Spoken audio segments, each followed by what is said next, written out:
弟兄姊妹平安，今天是2025年1月29号。今天的经文是诗篇119篇89节到96节，耶利米书36章27节到32节，路加福音第4章38节到44节。今天要跟大家分享的主题是主差遣。先知耶利米他传递了上帝的话语，他也吩咐了巴录记载下来，但是却被当时候的王约雅敬一页一页的烧毁了。话说虽然是如此的说，上帝仍然呼召耶利米继续拿一卷册卷，再将上帝的话语诫命重新写一次，因为这是上帝差遣先知的工作及目的，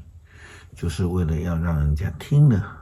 明白，并且接受遵行他的旨意。先知耶利米以及尼利亚的儿子书记巴录都是上帝所差遣重用的仆人，他们忠心于上帝所交代托付给他们的工作，就是传递上帝的旨意命令，因为这原是要提醒犹大国，但是呢，王却拒绝了上帝救恩的预言，并且烧毁记载上帝诫命的书册，藐视上帝的教训以及救恩。耶利米书36章27节到32节的经文这样说道：约雅敬把我口授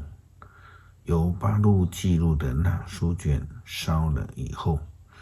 上主告诉我，把约雅敬王烧掉的那书卷的话重新写在另一书卷上。上主吩咐我对约雅敬王这样说：你烧了那书卷，又查问耶利米为什么在书卷上写下巴比伦王要来摧毁这地，消灭人民和牲畜的话。因此约雅敬王啊，我上主告诉你，你不会有好后代好继承大卫的王位，你的尸体要被抛弃野外，白天受炎阳的烧灼，夜间受寒霜的侵袭。由于你们犯的一切罪过，我要惩罚你，你的子孙和你的官员，你和跟耶路撒冷和犹大人民都不理会我的警告，所以我要照我所说的降大灾难在你们身上。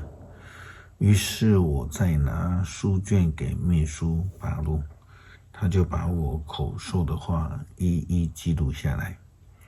他把约雅敬王烧掉那书卷里所有的话重新写下，又加上一些类似的话。耶稣基督他是上帝所差遣来到世上的，他将他的救恩赐给了生命需要医治、患鬼需要救恩、失去自由需要拯救的人们。可惜的是，那一些被上帝拣选等候弥赛亚救恩的犹太人们，不但不认识救恩，更如同约雅敬王一样拒绝了耶稣基督，反倒是那患鬼的身上所附的鬼魂，他们认识耶稣基督，并且非常明白的大声喊出耶稣基督就是上帝的儿子呀！连鬼魂都知道耶稣基督是上帝的儿子所差遣的救恩，那基督徒的你我呢？路加福音第4章38节到44节，耶稣离开会堂，到西门家里去。西门的岳母患病，发高烧，他们向耶稣求助。耶稣去看他，站在他的旁边，斥责热病，热就退了。他立刻起来接待他们。太阳下山的时候，许多患各样疾病的人被亲友们带来见耶稣。耶稣一一替他们按手，治好了他们的病。又有鬼从好些人身上出来，喊叫：你是上帝的儿子。耶稣斥责他们，不许他们说话，因为他们知道他就是基督。破晓的时候，耶稣基督出城到偏僻的地方去，大家到处找他，找到了